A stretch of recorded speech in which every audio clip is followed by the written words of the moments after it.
আসসালামু আলাইকুম ওয়া রাহমাতুল্লাহি ওয়া বারাকাতুহু। আজ আমি আপনাদের সামনে আলোচনা করব ইসলাম ধর্মের তৃতীয় স্তম্ভ কি। এই বিষয়টা আপনাদের সকলকে জানা অবশ্যই প্রয়োজন। তাই আজ আমি ইনশাআল্লাহ আপনাদের মাঝে ইসলাম ধর্মের তৃতীয় যে স্তম্ভ সেই বিষয়ে বিস্তারিত আলোচনা করব। আলোচনার শুরুতেই প্রথমে একটা হাদিস আপনাদের মাঝে শেয়ার করব। এই হাদিসটি উল্লেখ আছে বুখারী শরীফ হাদিস নম্বর 8। এই হাদিসটি বুখারী শরীফের 8 নম্বর হাদিসের মধ্যে উল্লেখ আছে। সেখানে আল্লাহর হাবিব বলেছেন ইসলামের স্তম্ভ হচ্ছে 5টি।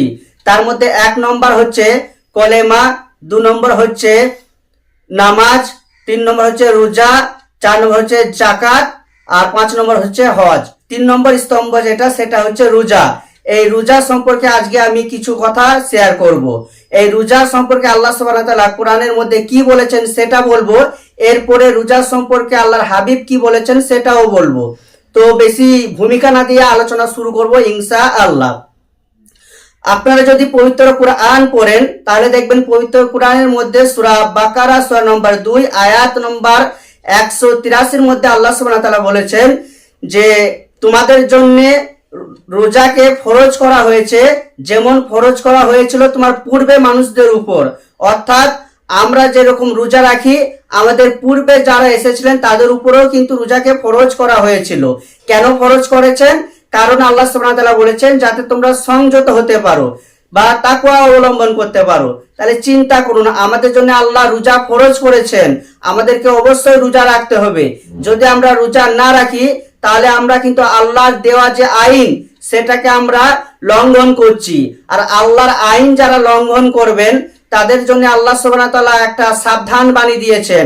এটা উল্লেখ আছে পবিত্র কোরআনের সূরা নিসা আয়াত নম্বর 56 নম্বর আয়াতে আল্লাহ সুবহানাহু ওয়া তাআলা জানিয়ে দিয়েছেন যারা আমার আয়াতকে প্রত্যাখ্যান করবে নিশ্চয় আমি তাদেরকে আগুনের মধ্যে পুড়াবো। যখন তাদের ওই চামড়া পুড়ে যাবে তখন নতুন চামড়া দিব যাতে তারা ব্যথা অনুভব করে। তাই আপনি যদি রোজাকে না রাখেন অবশ্যই আপনাকে আল্লাহ সুবহানাহু ওয়া তাআলা জাহান্নামের মধ্যে নিমজ্জিত করবেন। চলুন এবার হাদিসে কি বলা হয়েছে সেটা আমি আপনাদের মাঝে আলোচনা করি।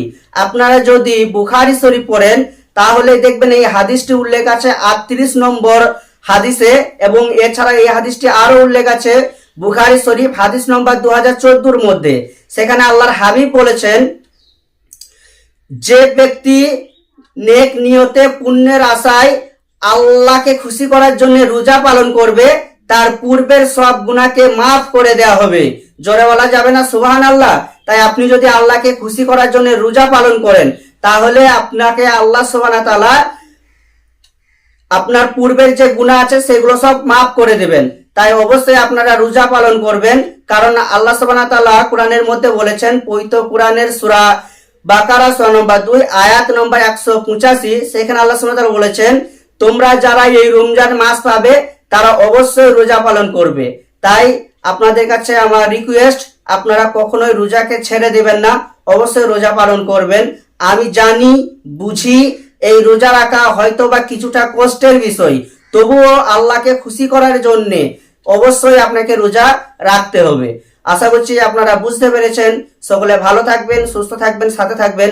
আসসালামু আলাইকুম ওয়া রাহমাতুল্লাহি ওয়া বারাকাতুহু।